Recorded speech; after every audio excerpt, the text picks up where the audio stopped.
네, 혹시 병원에서 이런 이야기 들어보신 적 있으신가요? 골다공증 치료 시작하기 전에 꼭 치과 다녀오세요.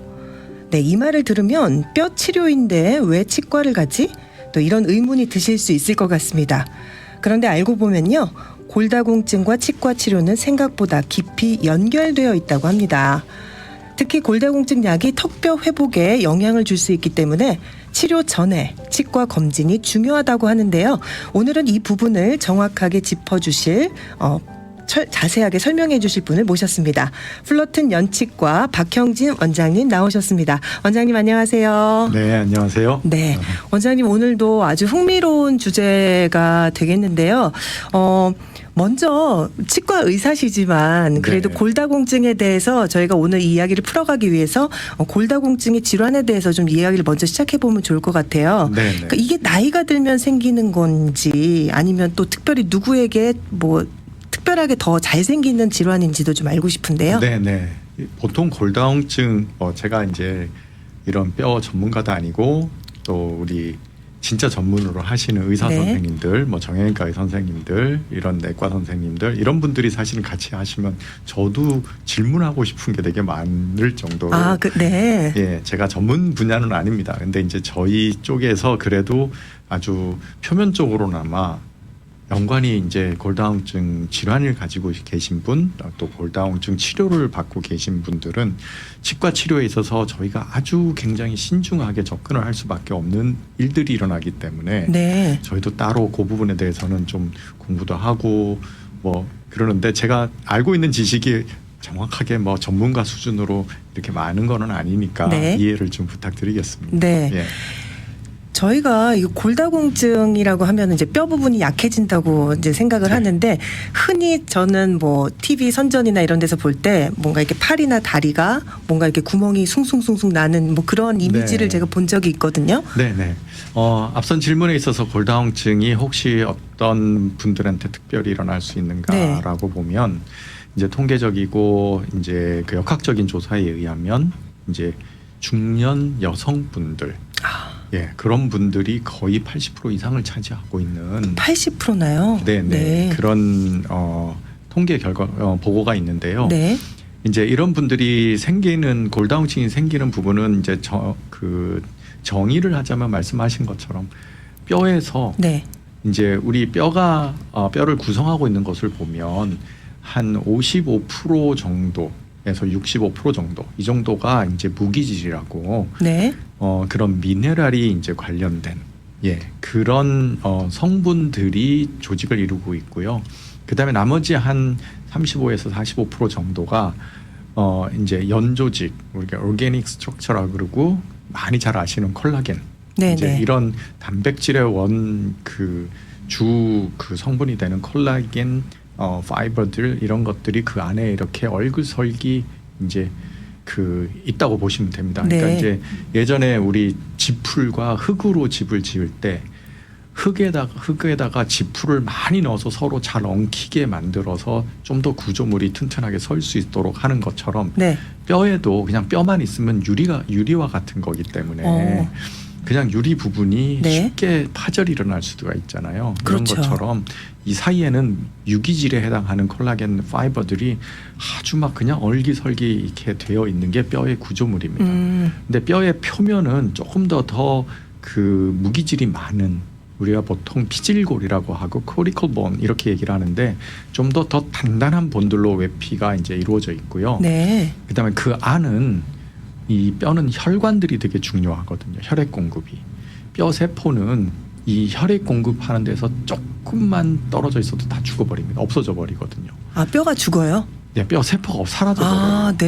예, 그래서 네. 이 안에는 그 혈류 아주 미세한 모세혈관이라도 혈류의 흐름이 아주 좋아야지 뼈의 생리가 잘 이렇게 지탱이 되고 네. 있고요.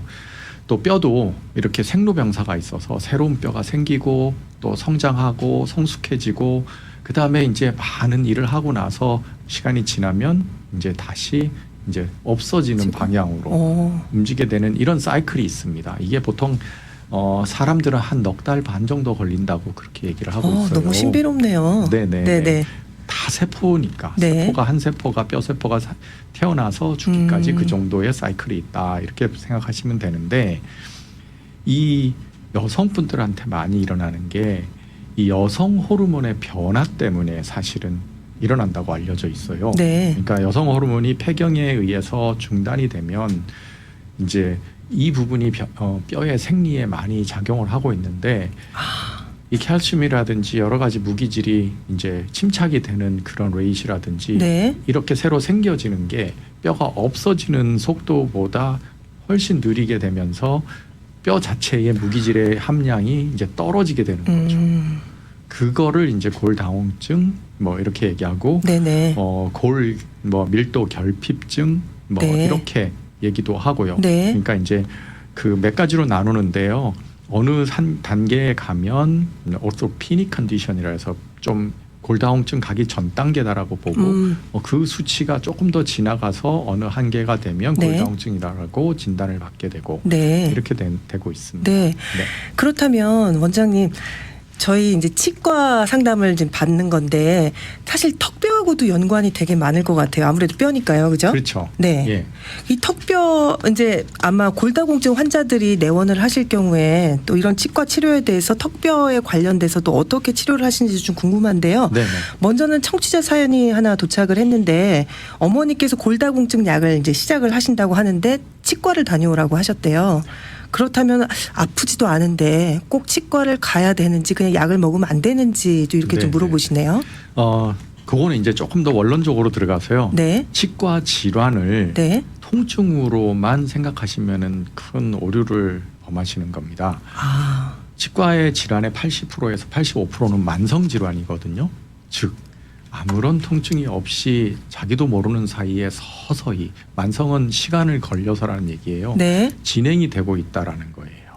그러니까 아픈 게 오면 그 만성 단계를 넘어가서 급성 단계로 가는 거고 대부분은 이런 표현이 적절할지 모르겠지만 암처럼 마지막 네. 단계에서 통증으로 나타납니다. 아. 그러니까 이제 통증이 있을 때 치과를 가시면 좀 늦게 되는 그런 경우들이 많아요. 네, 그러니까 네. 충치 치료로 그냥 간단하게 때울 수 있는 게 신경 치료를 하고 크라운까지 가야 되는 그런 단계로 가기도 하고 네.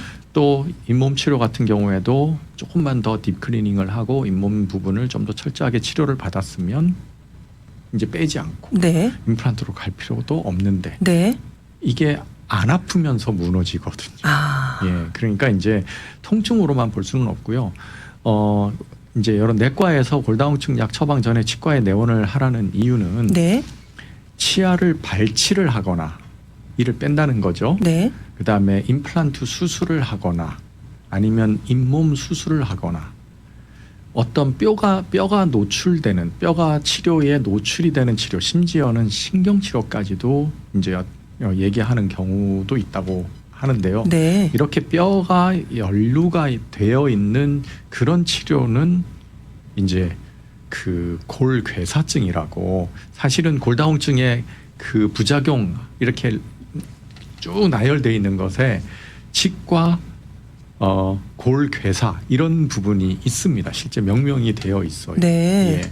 그러니까 이를 뺐는데 뺀 곳이 아물어야 되는데 아물질 않고 그냥 계속 뼈가 죽어버리고 염증이 계속 생기고 이 부분이 치유가 되지 않는 단계 그 단계가 보고가 되어 있거든요. 네. 그리고 치료법이 없는 게 문제인 거예요. 그게 생겼을 때. 아, 괴사가 됐을 경우에요? 네. 네. 괴사가 돼서 괴사골만 딱 빠지고 다시 아물면 다행인데요. 네. 괴사가 되고 남아있는 주변 조직에서 염증, 즉 골수염이라고 하는데요. 이 골수염이 생겨버리면 그 부분이 낫지 않는 경우가 너무 많습니다.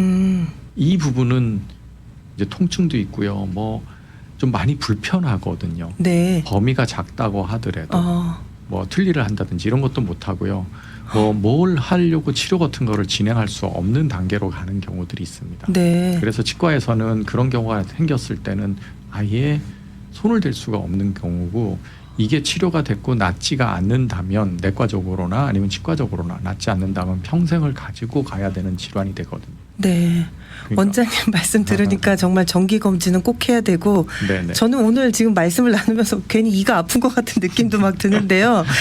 원장님 그러면 이 골다공증 치료하실 때 이제 그 치과 검진을 받으라고 하셨고, 근데 이제 약을 드신다고 했는데 이 골다공증 약은 어떤 뼈와 어떤 역할을 하는지도 좀 궁금한데요. 네네. 제가 알고 있는 지식 안에서는요. 네. 일단 치과에서 질환을 검진을 받는다고 하더라도 치과 질환이 갑자기 치료받으시는 중에서도 나타날 수 있거든요. 즉 이제 치아가 파절이 일어났다든지 네. 갑자기 이제 뭔가 사고가 나가지고 이를 발치를 해야 되는 경우, 이런 네네. 경우를 뭐 잇몸 질환이나 이런 부분들은 미리 좀 해가지고 이를 발치하는 부분들을 좀 그 뒤로 예방할 수 있거나, 아니면 꼭 발치를 해야 되는 경우라면 약을 투여하시기 전에 이제 미리 해내거나 네. 이런 식으로 해서 충분히 아물고 난 다음에 가셔야 되는 건데, 네.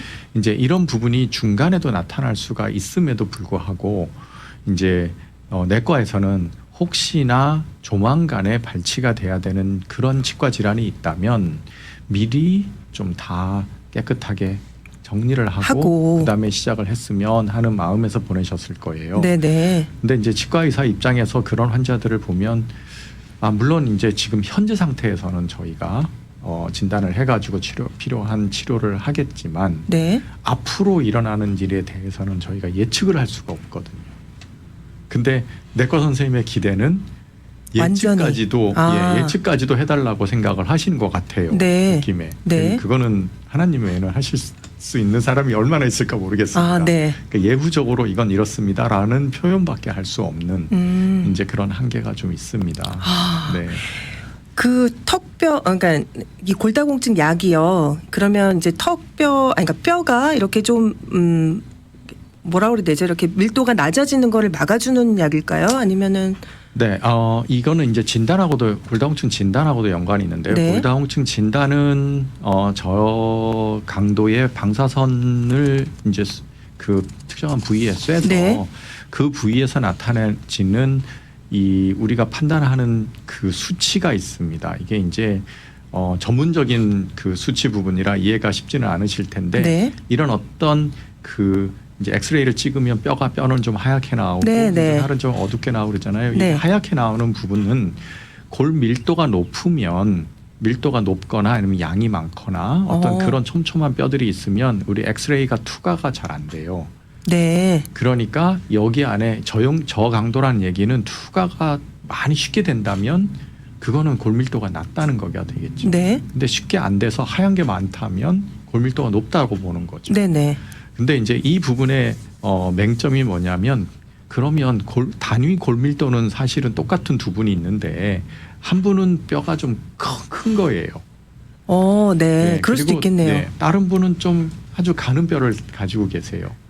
그러면 두 분 다 골다공증이라 보기에는 단위 밀도상 괜찮다고 여겨진다고 가정을 하는데, 엑스레이를 쐈을 때 뼈가 좀 양이 크신 분들은 전부 다 엑스레이에 나올 때 다 겹쳐서 나오거든요. 네. 그 엑스레이가 지나가면서 나오는 구조물들을. 네. 근데 뼈가 얇으신 분들은 엑스레이가 지나가면서 하는 거리가 짧으니까 밀도가 적다라고 나오는 거죠. 그러면서 이런 약간의 이제 그 오진이 될 수도 있는 소지가 있는 게 골다공증의 진단인데, 네. 이 부분이 이제 이렇게 뼈에서 미네랄 양이 많으면 사실은 밀도가 높은 거거든요. 네. 그렇게 밀도가 높으면 이제 골다공증이 별로 없고, 밀도가 낮으면 골다공증이다, 이렇게 표현을 하는 부분들인데, 네. 이제 우리가 보통 골다공증 약이라고 하는 부분, 아까 앞서 질문하신 부분에 대한 이제 일련의 대답이 될 수도 있겠는데, 지금 처음에 초창기에 저희가 그걸 본 게 벌써 30년이 넘은 거였어요. 대부분은 나타났을 때 이제 주사로 그 골다공증 약을 놓으시는 분, 그다음에 이게 이제 항암제랑 연관이 좀 있거든요. 골다공증 약이라는 게. 네. 그 항암 치료를 받다 보면은 이제 골 밀도가 떨어져서 그거를 방지를 하기 위해서 하던 그런 관계에서 나온 거였는데, 그렇게 이제 주사로 이제 골다공증 치료제를 받으시는 이제 분들, 고농도로 받으시는 분들, 이런 분들한테서 골괴사가 아주 심하게 발견되는 거를 한 30년 넘어서부터 계속 보고를 해온 거예요. 그렇군요. 예. 근데 이 부분은 이제 단기간이라 그러면 고농도가 되겠지만, 농도가 낮은 약들을 이제 섭취하셨던 분들은 이제 시간이 지나면서 이런 네. 문제가 나타나는 것들이 계속 보고가 되기 시작한 거예요. 네. 초창기에 그런 보고로 아니면 초창기에 그런 환자를 내과 선생님한테 의뢰를 해서 지금 이 골다공증 약하고 부작용이 나타나는 것 같다. 그리고 앞으로 이분이 이렇게 들고 계신데 치료를 해야 되는데 뭐 임플란트 수술을 한다든지 이를 뽑아야 되는지 그렇게 되는데 골괴사의 위험이 없겠습니까? 이렇게 한 20년 전에 문진을 이제 좀 의뢰를 네. 보내면 네.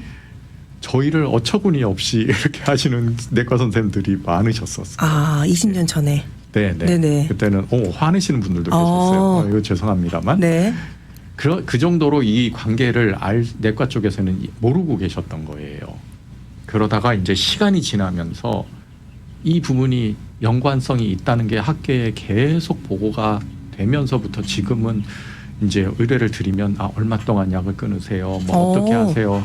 무슨 검사를 한번 해보고 시도를 했으면 좋겠어요. 이런 네. 가이드라인을 좀 주세요. 네네. 네, 예전에 한 20년 전보다는 아. 저희가 많이 이제 좀 그 대화가 될 수 있는 그런 환경이 좀 됐었는데요. 이 골다공증 약의 특징이 뭐냐면 제가 골다공증 약이 네. 사실은 뼈를 좀 재생시켜주고 뼈를 좀 만들어주고 하는 그런 생성을 시켜주는 약으로 이제 된다면 네. 저도 이 부분들에 있어서는 이거는 큰 문제가 없겠다. 그냥 골다공증이 이런 관계가 있다 없다를 떠나서요. 네. 근데 이 골다공증의 약은 아까 제가 생로병사가 뼈는 있다 그랬잖아요. 이 생로병사에서 뼈가 없어지려면 뼈를 파골을 하는 세포가 있어요. 네. 뼈를 없애주는 죽은 네. 뼈들을 갉아먹어서 네. 이제 쓰레기 처리해주는 쓰레기 전담반이 있는데 네. 이 세포를 조절해서 기능을 떨어뜨리는 거예요.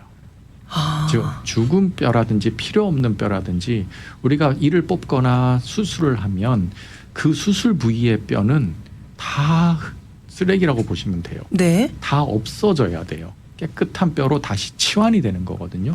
이게 생물학적으로 현미경 쪽 소견에서 생기는 일이라 우리가 느끼지 못할 뿐이지 엄밀하게는 깨끗하게 치워놓고 거기에다가 새 집을 짓는 거라고 보시면 되는데 아.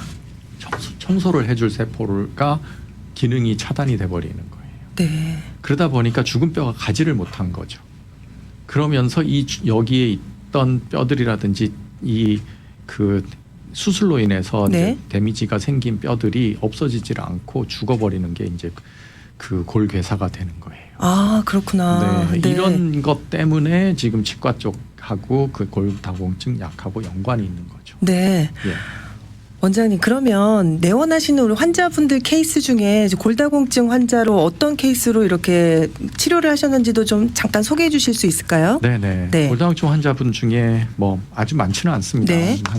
이게 빈도가 높은 범위는 아니지만 네. 그래도 생기기 때문에 이제 한 분은 이제 그 신경치료에 문제가 생겨서 이 주변에 뿌리 주변에 이제 뼈가 많이 소실이 됐어요. 아. 그래서 그냥 둘 수가 없고 자꾸 옆으로 번져서 그 뿌리만 잘라내고 이제 깨끗하게 청소를 했죠. 근데 환자분이 오셨는데 낫지를 않는 거예요. 나아야 되는데. 본인은 골다공증인 걸 모르셨나요, 혹시? 아니면 그 얘기를 안 하셨어요. 약을 드신다는 거예요. 아, 네. 이제 이분은 사실은 척추 그 이가 주저앉을 거고 이제 그 화세가 될 수 있는 게 있어서 꼭 네. 골다공증 약을 맞으셔야 되는데 그 부분을 이제 연로하셔가지고 네. 이제 얘기를 안 하신 거죠. 나중에 보니까 또 그리고 이제 그거를 있다가 주의하라 그랬다고 들으셨었대요. 네네. 그래서 이제 그거를 이제 치료하고 나면 바로 맞아도 되겠지 하고 그 다음인가 그 다음 날인가 맞으신 거예요. 치료 후에. 그 다음에 이제 문제가 생긴 거죠. 네. 예, 그래서 이제 오랫동안 아직까지도 조금의 질환이 계속 남아 있고 이게 벌써 몇 년 된 얘기인데요. 네. 네, 그런 경우가 있고요. 네. 또 어떤 경우는 이분은 그렇게 심하게 그 약을 드신 건 아니에요. 한 2년인가 3년 경구 투여하는 약을 드셨는데 임플란트가 갑자기 문제가 생긴 거예요. 흔들리고. 네. 그래가지고 이제 제가 봤더니 임플란트 주변이 너무 심하게 염증이 생겨 있었어요. 흔들리고. 그래서 네. 이제 그거를 임플란트를 뺐는데 주변에 뼈가 들러붙어 있는 죽은 뼈가 들러붙어 있는 상태로 빠진 거예요. 제가 아직도 사진을 갖고 있는데 네. 그 상태로 해서 이 주변에 있던 뼈가 이제 다 없어져 버린 거죠. 그게 임플란트에 뼈는 붙어 있어요. 근데 붙어 있는 뼈는 죽은 뼈인 거예요. 그리고 이게 통째로 빠진 거예요. 네. 예, 이분은 다행히 그 죽은 뼈를 빼내고 이제 잘 항생제 투여 잘 하고 해서 아물긴 했는데요.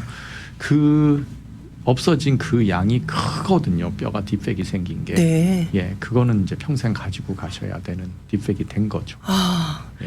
네. 골다공증과 치과 치료는 반드시 연관이 있다는 것들 청취자 여러분들 미리 공부하시면 너무 좋을 것 같고요. 그렇다면요, 원장님. 골다공증이 이제 여성분들이 좀 많이 네. 걸리시는 이제 질환인데 네. 그렇다면 저희가 치과 검진도 물론 해야 되겠지만 또 이런 걸 좀 예방할 수 있는 방법도 있지 않을까요? 네. 네. 일단은 뭐 다들 아시는 네. 운동요법, 네. 햇빛 많이 보시고 네. 비타민 D와 음, 그다음에 뼈에 이제 미네랄 네. 이런 거는 이제 그 연관이 많으니까요. 그리고 뼈는 항상 이렇게 어느 정도 이렇게 그 긴장이 좀 되어 있으면 생깁니다.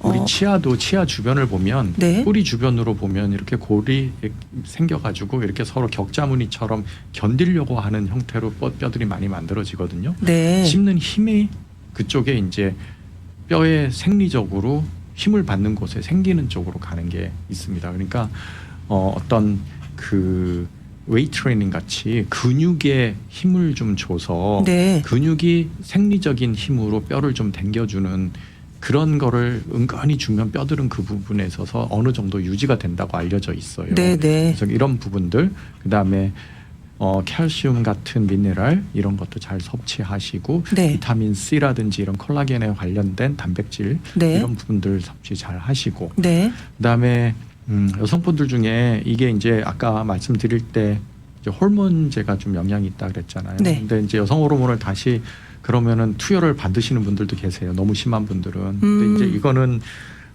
유방암이라든지 이런 부분들의 좀 위험을 높이는 부분이라 아주 신중하게 결정하시고 네. 또 골다공증의 원인이 부신피질 호르몬이라고 있어요.